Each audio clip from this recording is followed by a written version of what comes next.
fairly so both candidates could answer, not specifically directed at one over the other. There were several of those that I had to kind of modify, but I think I took what questions were submitted to me and phrased them in the spirit they were intended. Is that fair enough? Yep. So I think if the mayor's okay with this, I'll go through the questions, give him time to respond, and just go down the list of questions. They're in no particular order, no particular level of importance, one over the other. And at the end, we'll see where we are and possibly open it up for public questions. And if you don't mind, I'm just gonna sit on the table down here in front rather than sitting behind. Turn the lights off. Just those. Okay. Rather than sitting up there behind the desk, I'll just sit down here on the table and need a coach. So, no, I'm good. Yeah, I think it's sturdy enough that we shouldn't have a problem. So, okay, I'm ready anytime you are, sir. What is your vision of our town of Apple Valley? Well, as you know, the town currently has a general plan in place, and the general plan calls for 1 acre lots, and there have been some half-acre developments approved to go into town. It calls for us to be a small community. We don't want big box stores. We don't want all of that craziness. The town's general plan was put together back in 2005 and 2006, was adopted by that town council at the time. The town's been moving forward with that plan thus far. I don't see any real reason to change that plan as far as what the town wants to see. It calls for open space. It calls for allowing people to have their farm animals. It calls for people to have gardens and be able to plant their acreage and do with it what they want. I don't believe that that's what the community, I don't think anybody wants to change that. I think that's a good vision for the community. I think it's a good vision for the town. Moving forward, if there are items that people think that we need to change, there's a process for doing that, which is going to the Planning Commission, asking them to review it, and then making recommendations, have the Planning Commission look at it and review it and make recommendations to the council for approval, and then there's a public hearing process that goes along with changing any of that. But as far as what our overall community is based on, and what our general plan was based on to begin with, is open space, lots of space for people to move in, keep their gardens, their pets, their farm animals, and to have recreation and not to be crowded in like a big city. So. Before I continue, one thing I forgot to add was these questions were submitted to me. I did change the format of some of the questions like I explained before, but neither the mayor nor the other candidate have seen the questions. They've not seen the questions that were submitted to me, nor my rephrasing of them. Explain in your opinion the duties of a mayor.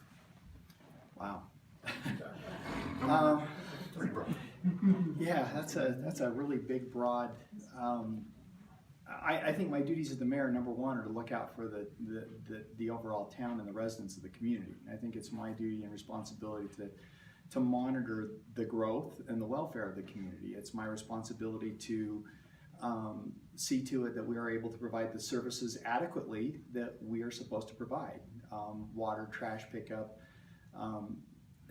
maintenance of roads, parks, the things that we have. I think it's my responsibility to oversee that those things get done.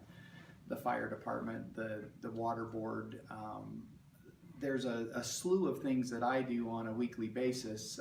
I believe it's my responsibility to meet with anybody that's a potential developer in town that wants to come into town and to do anything in town. I think it's my responsibility to sit down and meet with them and find out whether or not what they want to do works in with our general plan, and give them either yes, come on in and let's talk about it and move forward with it, or no, take it somewhere else. I also think it's my responsibility to meet with any of the residents that have a question or a concern. If there's something that's burdensome or needs to be addressed, then I feel that it's my responsibility to do that as well. On a day-to-day basis, or on a week-to-week basis, I meet with the county officials on different projects that go on in the county that affect the town. I meet with let's see, I meet with planning officials, I meet with the Mayor's Association monthly, I meet with the Water Board monthly, I meet with the Washington County Water Conservancy District on a quarterly basis. I meet with the DTAC, which is they're over the roads and planning for the Washington County. So there's a lot of different things that I do on a regular basis, and I believe that's my responsibility to do that and make the time to do that, to keep the town informed, to go after grant money, to go after improvements for the town, and to do the things that are necessary to keep the town functioning. Explain your understanding of what can and cannot be built within the town boundaries. What can and cannot be built within the town boundaries? Well, we have a land use guide, and in our land use guide there are restrictions. It is the intent to preserve proper private property rights. So if you come to the town and you want to build something, as long as you can do it based on the ordinances and stay compliant with what the town asks you to do, there shouldn't be a reason why we tell you no, you can't do it. If you can't stay within those guidelines and those ordinances that we have adopted, then obviously there are issues and you shouldn't be able to build or do the things that are necessary that don't comply with those ordinances. Why is it difficult at times to get information from the town office or paperwork on an upcoming public hearing? It's not difficult to get information from the town. If you require information from the town, all you need to do is come in and do that. We have a grammar request. There is information that sometimes is not available until it's actually put together as a document. One of the things that people have a hard time understanding is that a grammar request or information request from the town is a request for information that we have or that is put together. We are not required to put a document together and furnish you with information. You can come in and ask questions. Our clerk is available. Nate spends time with a lot of different people on a regular basis when they come into the community to ask questions, and there are emails that go back and forth. So it's there and it's available. If there's something on a public hearing, then public hearing material, as it's made available and put on the agenda, it's available here in the office, and all you have to do is come in and request it. So at the date that the agenda is posted for the public hearing, that material is available for the public. They can come in and get copies of it. What are your specific plans for increasing town revenue during the next 4 years to help finish paving town roads? For increasing revenue, well, the only way to increase revenue in the town, because we're not allowed to be a business. We're allowed to take care of and do what needs to be done. We're allowed to collect revenue based on the services that we provide. The only way to increase revenue is to allow building to take place in the town and for the town to grow, which means more houses. It means some commercial. Not everything that comes into the town fits the plan. We've had people that have come in the last few months that have asked about doing different things that don't fit in with what we want to see as far as our general plan is concerned, and they've gone elsewhere to look to do other things. There is no specific way that we can go out and generate revenue. There isn't a product that we can sell. There isn't any way that we can actually go out and physically generate revenue other than your tax dollars. Tax dollars are what pay for the improvements. It's what pays for the maintenance of the infrastructure. That's how the town functions. We're not a viable business to go out and we don't have something to sell.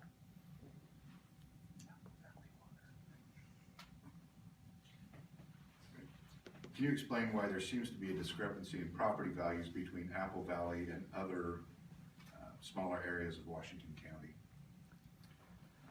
Well, I don't know that there is a discrepancy in property values. I mean, every community is based on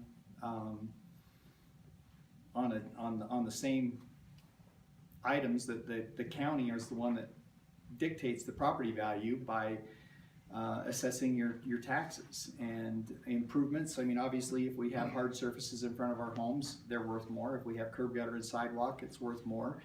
If we're on a dirt road, our property's not worth as much. If you have amenities in your community, like it's easy access to shopping or water parks, recreation, those types of things, that bumps up your value in your community.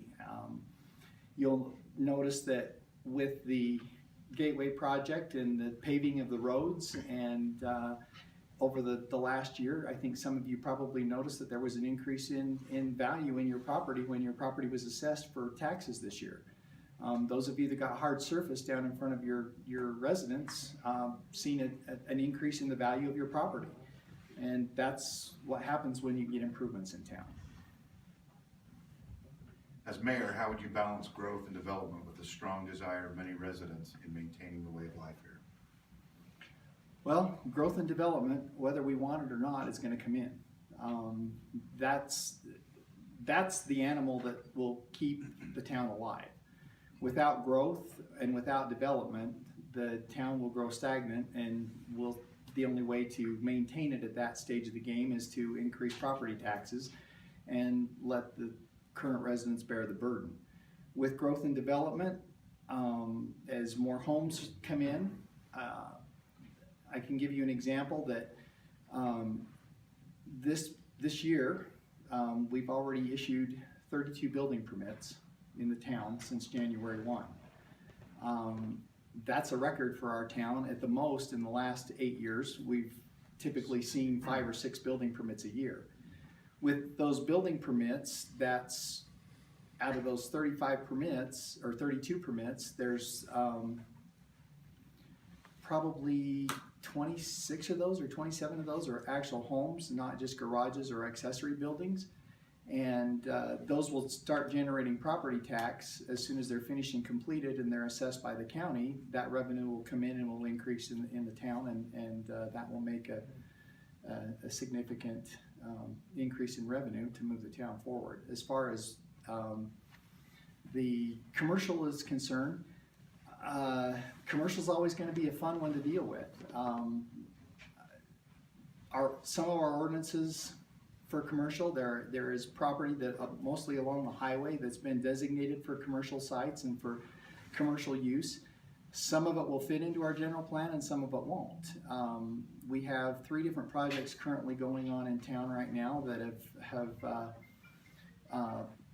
have been moved into the stage where they're requiring final engineering and approval from our staff in order to move on. And we have another project that sits across the street from the gas station, which is in its infant stages to get started on the Village of Many Nations. So we have a small cabin situation out on the Gooseberry Mesa, and we have some small cabins that are going in over here just off of Apple Valley Drive, and we have mini homes that they're looking at out in the Cedar Point area. So those things, as they come online and generate revenue, will help make other things happen in town.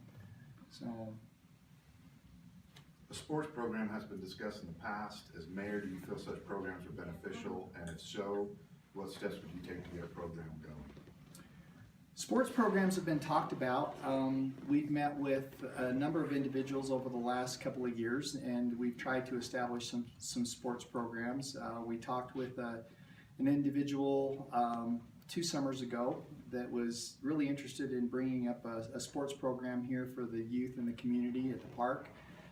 They were talking about soccer, they were talking about football, and possibly baseball.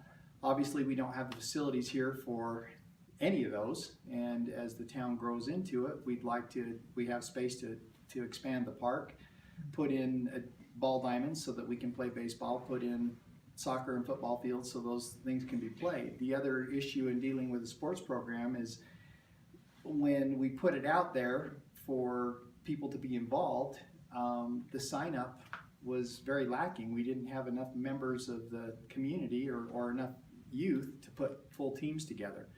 So that's one of the reasons why we haven't really gotten off the ground with the sports program. I think a sports program for the youth in the community is a great thing. It's just a matter of getting enough youth to participate and be able to have enough youth in the community that we can put full teams together, so. If elected, would you plan to replace any current town official or employee?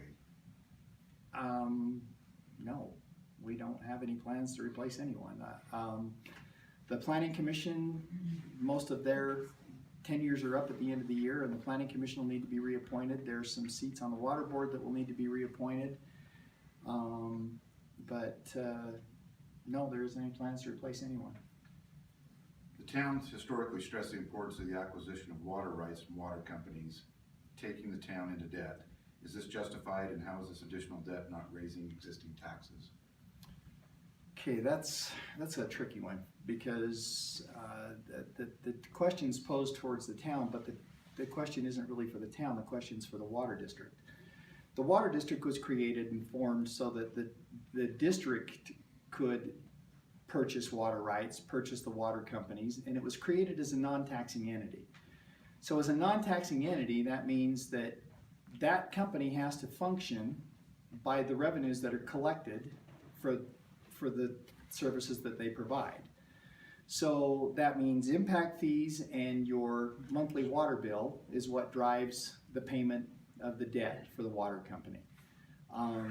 So what has to happen there is that as the water company moves forward, we have to plan what needs to be done. We have to look at what can and will be afforded to be done, and we have to look at the time frame of how long it will take to pay back the monies that are borrowed or granted. In most cases, the loans and the debt that the water company carries has been done, and currently we're making all of our payments that need to be made on a regular basis, and revenue has not been, and water bills have not been increased in order to cover that debt. Impact fees, as new people move into the community, are put into a pot which are used to pay those debts as they come up. They're used to do the maintenance on the water company, and so there's no tax increase for any of the water services that are provided, because the district was created as a non-taxing entity. They don't have the ability to tax. Now, in the event that anything should happen, or the water district falls short in funds, the state can't come in and say, okay, we demand that you raise your rates. They can't come in and say, we demand that you raise taxes to pay this debt, because we're a non-taxing entity. And it doesn't fall back on the town because it's separate from the town. It's accountable to the town. It's part of the town's books, and you see that debt in our annual audit, but it's operated as a separate entity. So in order to take care of any of that debt, that's all done through the payments on a regular basis for your water services and impact fees that are charged on new buildings and impact into the community. So, During your tenure as an elected official, how many times have you abstained from voting on an agenda item and or minutes, and why? Let's see, my tenure's been almost 8 years now, and yes, I have abstained on items from voting back in my early years as the mayor, when it dealt with planning and zoning for the Apple Valley Self-Storage Company, when I was a partner in that company. And so whenever those issues came up, I abstained from voting because I was a partner, and I would benefit from anything that would have took place, so I abstained from voting during that time. As far as minutes are concerned, I've never abstained from voting on the minutes. I always read the minutes of the meetings, and whether I haven't missed very many meetings. I think I've missed maybe 4 in the 8 years that I've been the mayor. So I've never abstained on minutes from the meetings. So, Other than your service as mayor, what other elected offices have you held, and how much time did you serve in these offices? well, prior to Prior to the town becoming incorporated, I served 4 years on the Special Service District's board. 3 of those 4 years, I was the chairman of the board for the Special Service District for the fire department. After the town became incorporated, I stepped out of public service for a little over a year, and Mayor Reep contacted me and asked me to come back. When I came back, I came into the Planning Commission. I spent 4 years on the Planning Commission. 3 of those 4 years, I was actually a member of the Town Council as well. So I spent 4 years on the Town Council, and I spent 2 of those 4 years as Mayor Pro Tem. And prior to running for election for mayor, I spent 2 years following our previous mayor around, learning her job and meeting and dealing with all the people that the town deals with and meets with on a regular basis, so that I could find out what I was getting myself into. So, and I've been involved in the town now. I've lived here for 18 years, and I've been involved 16 of those 18 years. With all the required meetings throughout the state and county and associated travel time to attend those meetings, is the current salary of the office of mayor sufficient? No. Far from.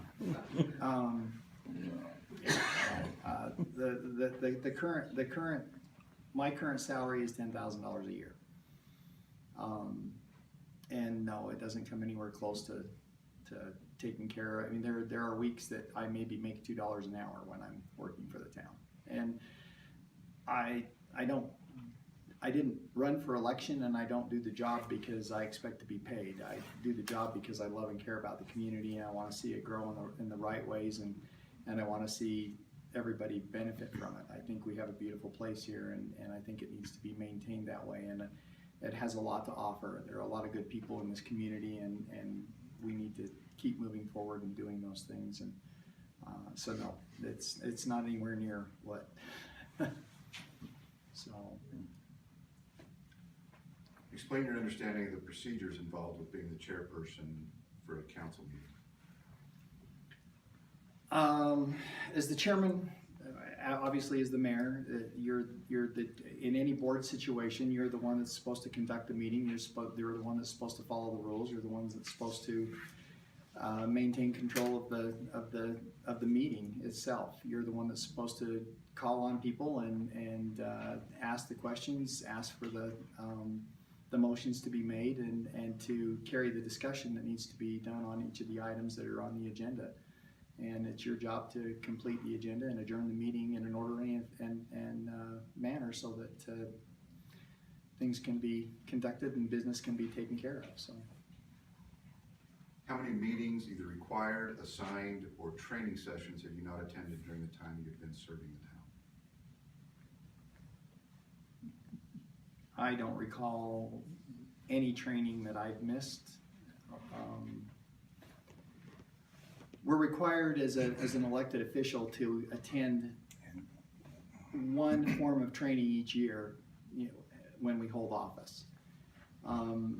Each year in January, the League of Cities and Towns holds a newly elected officials training, which usually takes place in Cedar City down here in our part of the woods.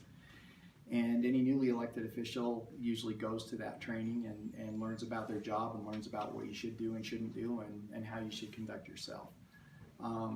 Every year annually, the League of Cities and Towns puts on 2 other trainings, one of which is a mid-year training that's held down here in St. George.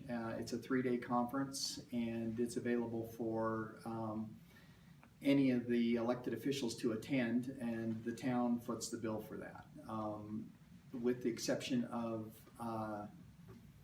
2 years ago when I was in the hospital during that time, I've attended every one of those over the course of my tenure as mayor. It's a great training. It's 3 days. There's a lot of different breakout classes that you learn. They bring in guest speakers, and then again they hold their annual conference in November in Salt Lake City, which is a week-long conference, and elected officials from all over the state, as well as the legislature, state legislators, and the mayor, or Governor and the lieutenant governor all attend that as well. And I've attended 2 of those in the last 8 years. Very informative training, so. That's the end of the prepared questions. It went pretty fast without the back and forth of a multiple candidate debate. So I think we'll open it up for public questions. I'll entertain 1 question apiece till we're done. Go ahead, ma'am. How many years did you serve as mayor without having any pay? I served for 6 years. So, No salary? with no salary. Just, it was the $75 a meeting that the rest of the council gets paid. Yeah. You mentioned at the very beginning that the town plan was approved for like 1 acre lots. And then you mentioned that half-acre lots have been approved, is that right? Yes. With exceptions, or? Half-acre lots were approved about 2007, 2008. There were two larger developments that came in, and they went through the process of subdividing and doing what needed to be done for the ordinances.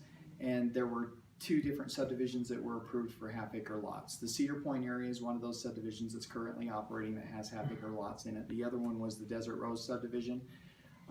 Desert Rose subdivision has now pretty much well gone into mothball, and if anything happens with that, that'll have to be all resurrected and reapproved, and I doubt very seriously they'd stand a good chance of being half-acre lots again after all that they've gone through.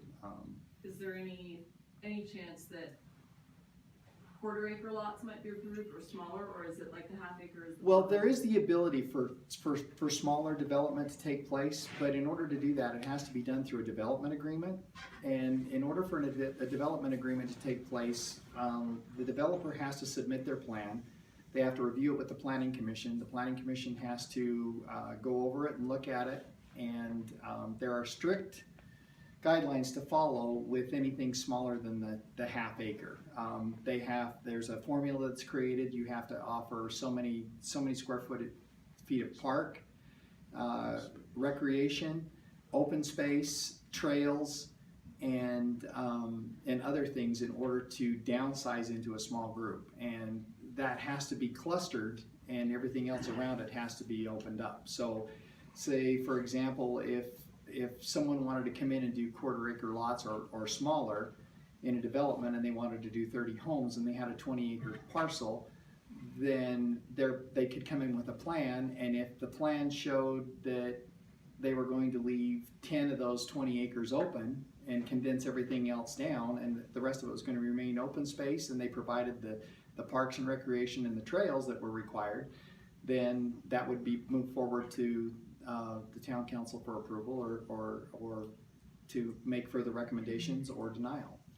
So it is possible? It is possible, Okay. but it's possible in any community. It's one of the things that, even though as a town, we have our land use ordinances, we're still governed by the state and the legislature. And the fun thing about land use is that every year in the state legislature, there is always something in that session that affects land use.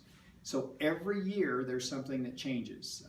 This last year, the big topic in land use was the vacation rentals.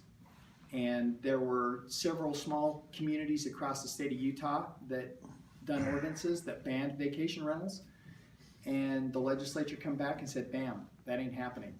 You have to allow them. You can place restrictions, you can hold them to a certain number, but you cannot ban them. You have to allow them in some way, shape, or form. So that was one of the reasons our ordinance with vacation rentals took so long to do, because we had to wait and see what the state legislature was doing with it. And we've gone back in and we've reduced it to 10% of any given area that has a subdivision. So like if a subdivision has 50 homes in it, 10% of that obviously is 5. So up to 5 in that subdivision can be vacation rentals. So.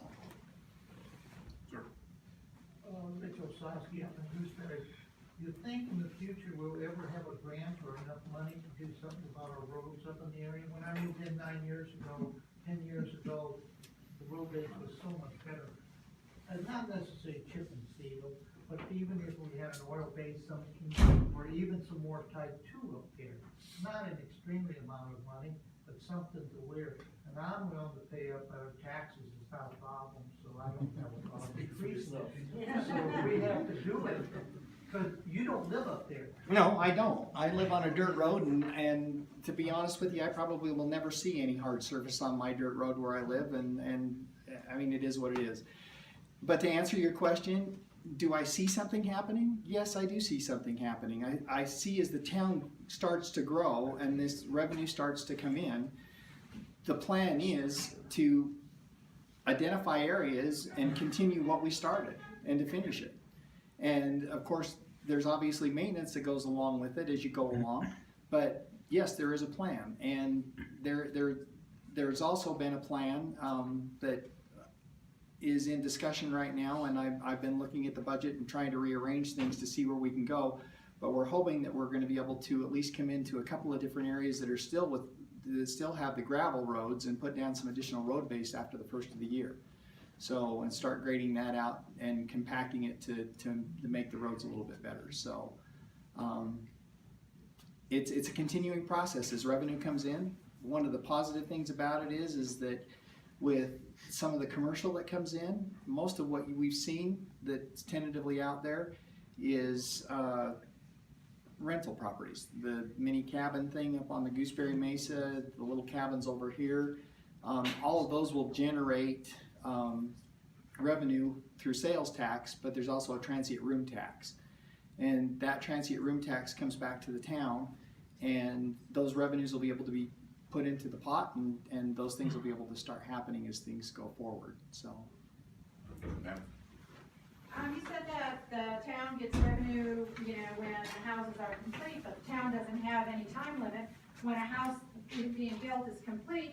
So that could be 5-10 years down the road. You're not catching any revenue from those 32 permits if it takes them that long to finish. No, actually, the way that works is that this past year the town put the planning commission put a year limit on building permits with extensions as long as progress was being made, and whether the house is finished or not doesn't matter.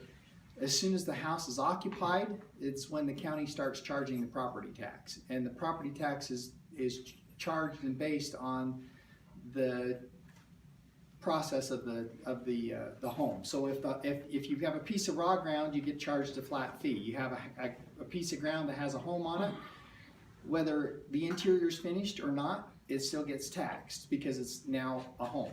And that's the way the property tax works with the county. They levy the tax. What do you mean, what's the ordinance? The ordinance that you have a time limit, you said the planning commission put a time limit. The planning commission, I'd like to read it. it's not an ordinance, it was something that was adopted by the planning commission to put a time limit on the building permit application. So it was done several months ago, back towards the first of the year. I don't recall exactly when, but if you'd like, I'll find out. And we're gonna move on and ask them another question. Sir, did you have a hand up? I did. There's been a couple of questions about your duties as mayor, and a lot of talks about you driving to different meetings, and it seems like all that's pretty easy. But I'm recalling a story that took place in the middle of the night and had to do with the cattle guard. Could you relay that story to the folks? Yeah, there was about 2 years ago, about 11 o'clock at night, I got a phone call from a stranded tourist that was out on the Gooseberry Mesa.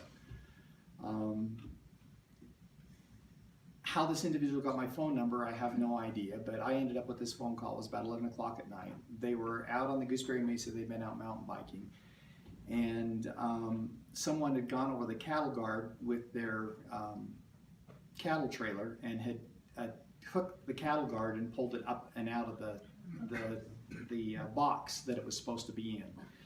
The cattle guard was on the other side of the road, sitting out in the road, and so there was a great big 3.5 foot hole, and nobody could get their vehicle in or out. So I called on one of my good friends, and with a pry bar, a chain, and a couple of shovels, we went out in the middle of the night and spent about an hour and a half moving a cattle guard back into a box so that we could get a stranded tourists out so that they could make it back to their hotel and get out of town. So no, I don't just go back and forth to meetings and do other things.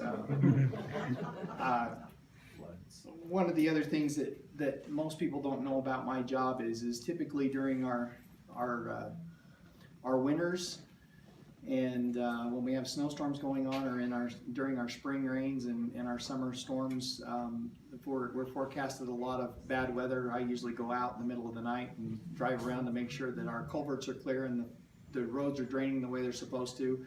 There have been nights when myself and councilmen have been up to our waist in water, digging out debris in ditches to get it to flow so people's houses wouldn't flood.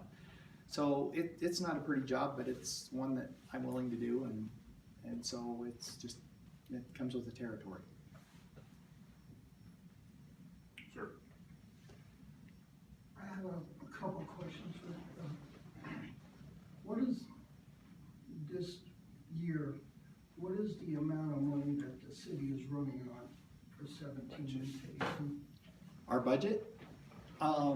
The actual budget without all the frill in it for anticipated grants or other revenue to come in is about $364,000 to operate the town on. I still didn't, from 2 years ago, that's a sizable increase, or?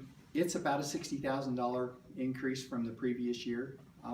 If you look at our budget looks a lot bigger because whenever you budget for a year, you have to anticipate grants or loans or other income that would come in from other sources.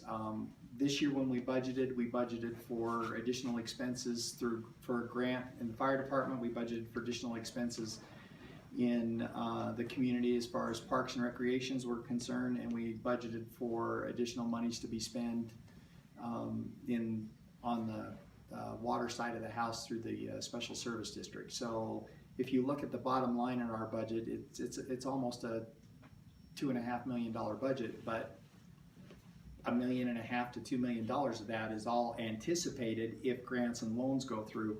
But if they don't, it's not there. So basically it's 360,000 that you're gonna operate on. Pretty much. The next question is on Canaan. Is the funding on that water stagnant now, or is that still gonna take over? Nope. The special service district has completed the process on the funding. The funding is sitting there waiting for us to execute the delivery to the individual to purchase the company. Where we sit right now with the Canaan Mountain purchase is it's in the hands of the private individual's attorneys. They're reviewing the contract. This is the third draft that's gone back to them. It's a tedious process when you get down to reviewing and reading paragraph by paragraph what should and shouldn't be done, and it sets some people on fire. And we're dealing with 4 siblings that are trying to sell one company, and one wants this and one wants this and one wants this, so it gets to be a little difficult.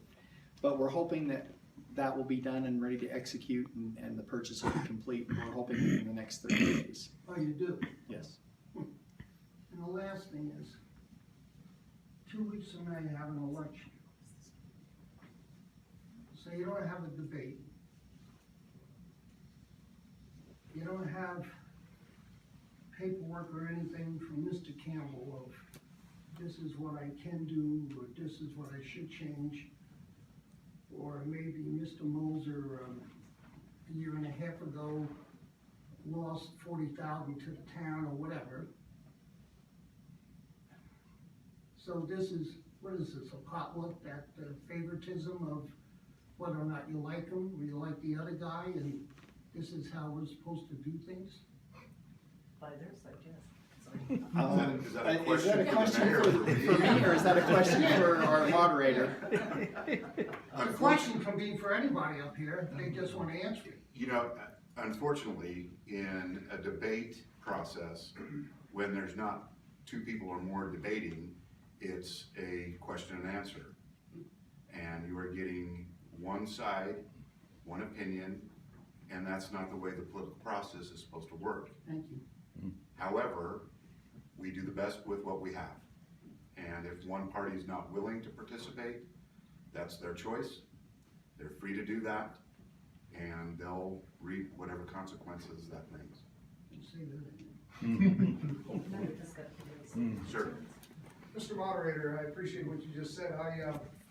Everyone's taking a little bit of time out of their schedules in order to show up here. And, as, just so that we can walk out of this building knowing what the heck happened, where's his appointment at tonight? What, Do not know. I mean, you gotta say something. Well, I've heard rumors, but Okay, I don't. nothing official, From- no official. from the official side of the town, Mr. Campbell was contacted on the 28th of September and asked if the 11th of October would be satisfactory to schedule a debate. And he never responded. On the 5th of October, it was placed on the town council's agenda as an agenda item to set a date for a mayoral debate and a meet the candidates night. Mr. Campbell made the motion to remove it from the town's agenda that night because he felt that it was a violation of our campaign law. He thought it was campaigning. It's not campaigning. Every municipality throughout the state and throughout the country has the ability to set dates for these types of things to take place. They removed it from the agenda, so after it was removed from the agenda, it wasn't discussed further in the town council meeting. That Friday, I, as the executive officer of the community, sent out a letter to email to all the candidates stating that here were a couple of dates that were available for a mayoral debate and a meet the candidates night. Please respond and let me know what would be best for you. There was one person that responded back. Nobody else responded. So I went through the calendar and I took the latter of the two dates for both functions, and I sent out an email and said, this is what we're doing. These are the dates that we've set, and we hope that everybody can make it. We have not heard word one from anybody since then. So Final question then, is next week gonna be the same? probably. Is no one else going? No. I was the one person that responded, the mayor. I might be the only one there. Okay. So, we'll have somebody here. We hope. Hi, obviously the town is very divided over this situation. Yes. And there are many of us here who thrive on honesty and integrity and the idea that we would like to come together. If you are reelected, what can you do to help bind these wounds? That's a really good question. I hope that once we get past this, that we'll all come back together and participate as a community. There's an open door. People come in all the time. People come in and talk. There are ways to change things if you don't like things in the community. It's a process. I'll make myself more available if I need to help walk through some of these things and to deal with some of the fallout. It hurts my heart to see this type of thing go on in the community. The really sad part about this is that I've kind of removed myself out of the way for the last few months because of things that have been said to me, negative comments that have been made to me. When I've gone to church, I've come out to find notes attached to my vehicle saying mean and nasty things. When I've had people come into my business, I've had people say mean and nasty things. I've had people verbally attack my staff. And so I've kind of removed myself out of the public sight for the last little while, hoping that some of this would just kind of blow over, because, I mean, we all know it doesn't matter who the figurehead is of the town. I'm never going to, or whoever is in this position is never going to make everybody happy. Somebody's always going to be unhappy about something that's gone on. or it's something that they don't like. People just need to understand that there are ways to change things, but there are right ways to change things versus being a mob rule. And divisive. I mean, it's as simple as land use issues. If there's something in the land use ordinance that you don't like or you don't understand or you need clarification on, that's what we're here for. And if there's something that you feel needs to be changed as a resident, there's a way to do that. You contact the chairman of the planning commission and say, hey, I have an idea. I don't really care for this section of this ordinance. I think it needs to be changed. Here are my recommendations. Will you guys put this on your agenda and discuss it? They put it on the agenda, they discuss it, they make recommendations to the town council sees whether or not it's something that needs to be done, and if it's something that everybody agrees on that needs to be changed, then we move forward, we set public hearings, we take public comment, and then we make those changes, and hopefully those are changes that affect everybody. And we had that happen this year with one of our ordinances dealing with metal buildings. We had a couple of metal buildings that got built this year that people put residents inside of. And I know it's a sore spot with a lot of people.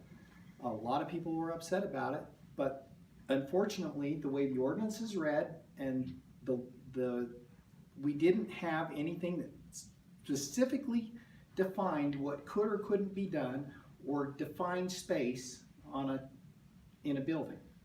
So we had to, by advice of our legal counsel, let the building permits go through. And after they did, and people started getting upset about it, they went through the process. They went to the planning commission reviewed it, the planning commission made the recommendation to change it, we held the public hearings, we took the public input, it's been changed. Now a metal building cannot be used in the community for residents without going through the process of a conditional use and taking out a conditional use permit. So follow up, is that okay? So I guess what I would like to see in our town, if I had my way, if I were queen of the world. You are. Thank you, you said that. I would like to see us engaged in robust discussion with respect for opposing points of view without the horribly caustic ad hominem attacks. Amen. I agree. Amen. I just wonder if there is some way that we can train people or have an example or something to where there can be, I mean, I love a good debate and I'm not too shabby at it. I just got kicked off a website because I said a nasty thing.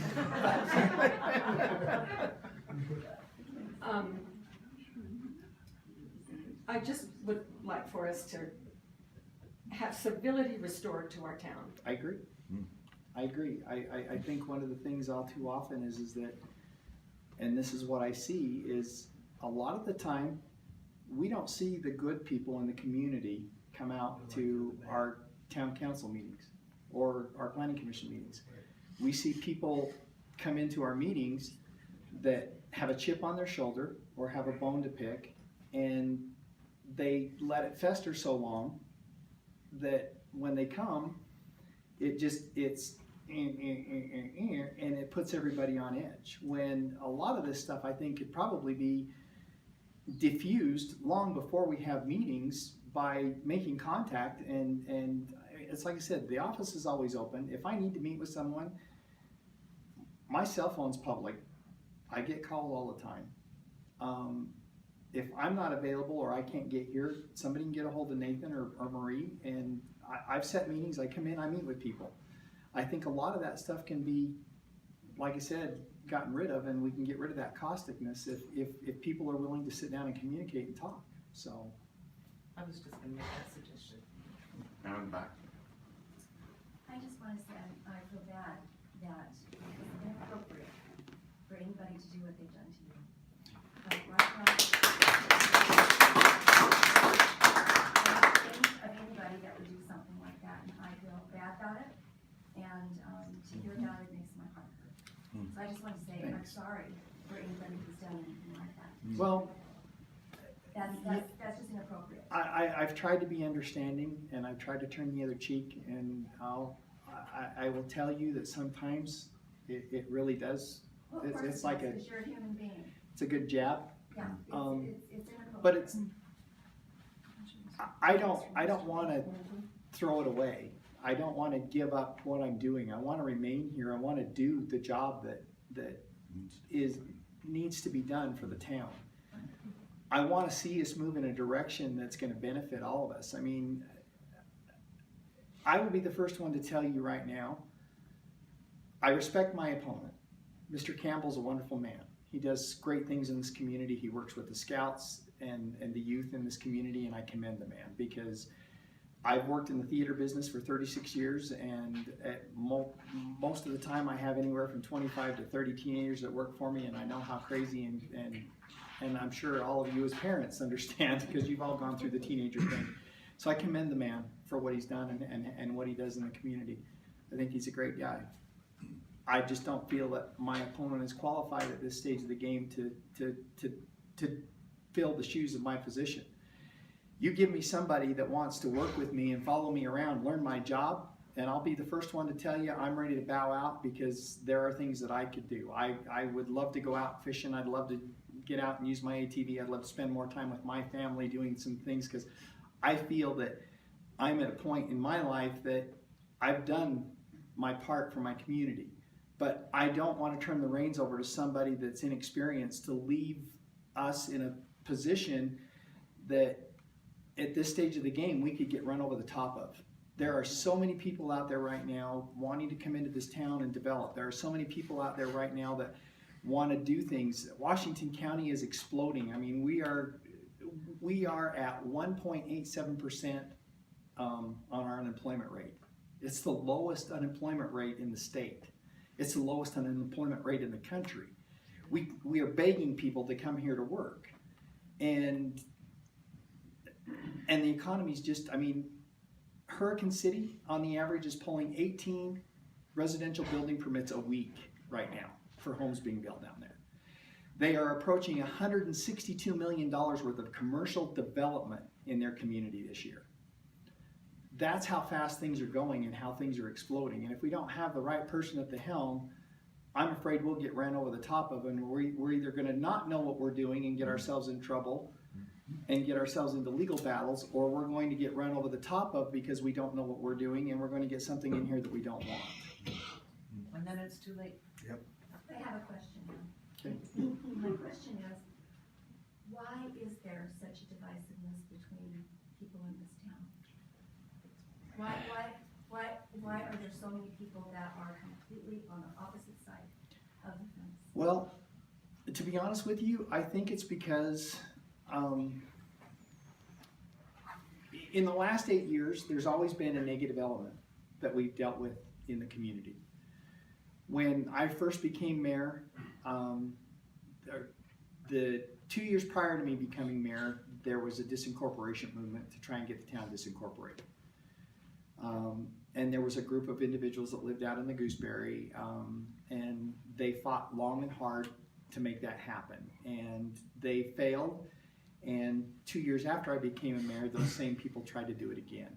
They were always the people that came to our town council meetings and our planning commission meetings. They always sat on the back row, and they always mocked, mimicked, and had negative energy. There's always this little negative energy group that comes. I think the reason that is so bad right now is because we still have a little group out there that is, I guess there's really no other way to say it other than the fact that they're bullying people.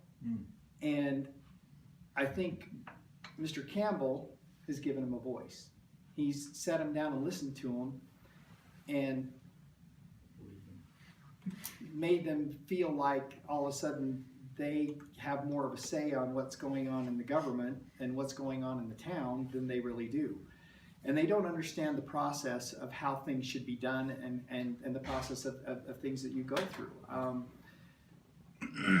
And I think that's where it's come from, is all of a sudden that little tiny contention that we've always had has now been given a voice, and it's just blown up. And I think that's, and rumors are abounding right now. I mean, it's like you say, my heart hurts because some of the things that I hear are just totally and completely outrageous, and some of the things that are commented on and accusations that are made are just way out there. And I think that that group of people needs to know that there are ways to go about making change. But just because you show up to a town council meeting and there's 10 of you, and you sit in the back and you heckle and make loud comments, and then you go out and make all these comments to your neighbors, doesn't necessarily mean that you're the, you know, that's gonna happen, and that all of a sudden we're gonna make sure that this happens. And I understand everybody wants change from time to time, and that we need change from time to time, and that's what keeps things fresh. Like I said, I'm willing to do that. I'm more than willing to give this to somebody that wants to educate themselves and take the time to do it and make it right. But let's not put somebody in here that doesn't have the experience. Sir, do you have a comment? I have a question. Yeah, Question, sir. I'm not quite in the back row. I have communicated with Nathan a couple times, and I have not been answered this question. So I was going to pose this. I want to understand why it was when we ended up getting our water. I don't know if you remember. Yep, I do. The Alchemist. Okay. We were not given the option. There was the option of you either pay the impact fee or you pay the inactive fee. Why was it that we were not given the option to pay the inactive fee and we had to pay the full impact fee? Because I bought my house before you guys bought the water from Jerry. When we bought and you guys had made that decision. I was at the water board when you guys made that decision to do that. But I was also told by some people that we were not going to have to pay the impact fee because of the situation that we were in. And then the last meeting that we ended up getting accepted, we were told something else.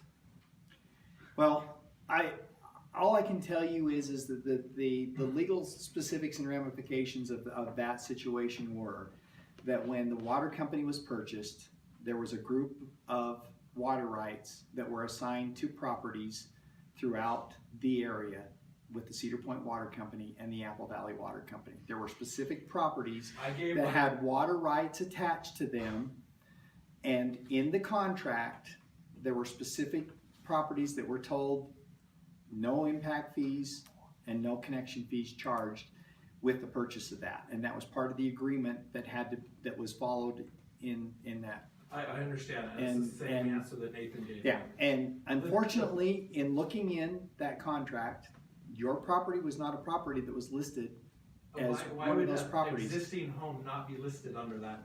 Because it was not, your existing home was on a piece of property that was not subdivided in the subdivision and was not included in any other subdivision that Jerry had anything to do with as the owner of the water company. Right. And that's why. Okay, but why was I not given? Because I'm part of the town. Sir, I don't want to turn this into an argument. You are part of the town, but see, that's at the same time, it's just like we have people that just moved in out here off of the back of Mount Zion.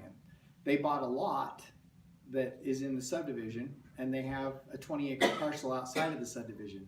They had to pay an impact fee and a connection fee because they're on a home that sits outside of the subdivision. It was never included in that deal, so when they come in to build, they had to pay the impact fee and they had to pay the connection fee. Why was some property included in some? Because it didn't have infrastructure in front of it, and it wasn't in the original agreement. There were properties that were identified in the original agreement, had infrastructure in front of it.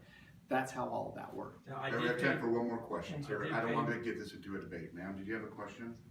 Yes, I wanted to find out about grants and grant writing. Do you do all that yourself? The bulk of it's done by me and Nathan.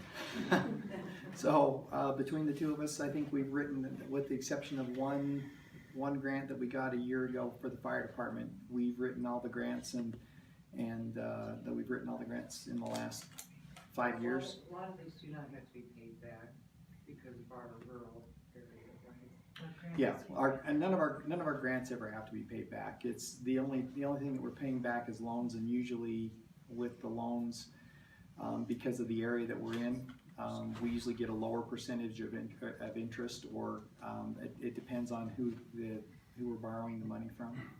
And that's what paid for the Gateway project.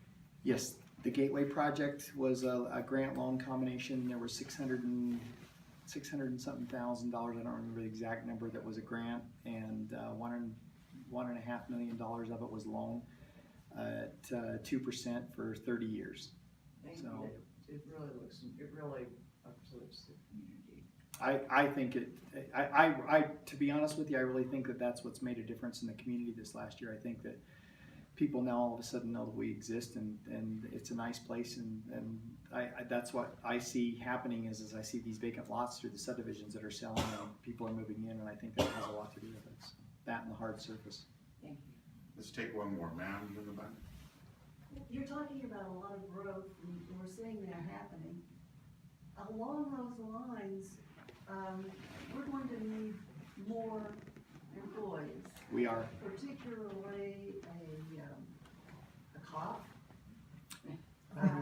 Well, that one, I'll let you finish your question and then I'll answer that one for you. No, that's pretty much it. Law enforcement is a really tricky thing. And our previous mayor was a Washington County Sheriff's officer. And for 3 of her 5 years, she was actually a sheriff's officer and had her own route that she done in the county. And the last 2 years that she was mayor, she was actually the matron of the jail. And so we got a lot of extra attention during our infant years because she lived out here. When you start talking about law enforcement, with law enforcement comes, you have to have a trained and certified individual. You're looking at a salary of anywhere from $75,000 to $85,000 a year. You're looking at the cost of a patrol car. You're looking at a cost of liability insurance. Liability insurance on law enforcement is a little over $250,000 a year for 1 to 5 officers. Okay? So now you see the dollar signs. Now you see why we don't have law enforcement and why we rely on the county at this time. The city is growing, and we are getting to a point that hopefully in the next few years we'll be able to contract with the county. We looked into it before, and the last time I talked with the sheriff, the contract rate was $80,000 a year for 1 officer for 40 hours a week. And it would be staggered patrol times. Right now, we just can't pull an extra $80,000 out of our budget, but I think that as the growth continues, I think that somewhere in the time frame of the next 3 to 5 years, we'll probably get to the point where we can contract with the county to have a full-time officer out here for the 40 hours a week, which I think will make a big difference. But to just go a little bit further with that, I know that one of the biggest issues that we have in our community about law enforcement is the enforcement of speed on Highway 59 and the safety issues. Next week on Wednesday, I'm meeting with the regional representative from UDOT out of Salt Lake City. I'm meeting with the regional representative over the southern part of the state, the local representative UDOT, the sergeant from the Highway Patrol that's over this section of the county, the undersheriff, the 3 county commissioners, myself, and the Public Works. And the commissioners have committed to me to not let UDOT out of the room until we encourage them to reduce the speed limit in our community. It's been done in Version, it's been done in Rockville. What we're hoping to do is to reduce the speed limit beginning at the Apple Valley sign, the rock marker, to 55 miles an hour up to the cut here as you first come into town, and reduce it from that point to 45 miles an hour to just to the other side of town where you pass that little knoll, and then from there take it back up to 55 out to the town limit. And we're hoping that we will get the Sheriff's Department and the Highway Patrol to do additional enforcement as the speed limit's reduced, put out more signage, and we're hoping to get UDOT to spend some emergency money on putting out some pull-outs on the sides of the road so that it'll make it safer for the sheriff and the Highway Patrol to be able to pull people over and enforce the speed. So that meeting takes place next Wednesday, and I hope that in our next town council meeting that I'll be able to come back and report to you that we were successful and that we will start the process of doing that. So When you've got UDOT in the room, how about just coming out with a 4-lane highway going? Well, that's the tricky part. Because UDOT will not respond and do anything with roads until they have development to drive it. And as soon as the development drives it, we've been told by UDOT that another 50 homes in our area will increase the traffic flow significantly enough that they will have to start improving 59 because it won't handle the traffic flow. Because another 50 homes in our area will add another 150 trips a day onto Highway 59. And so, right.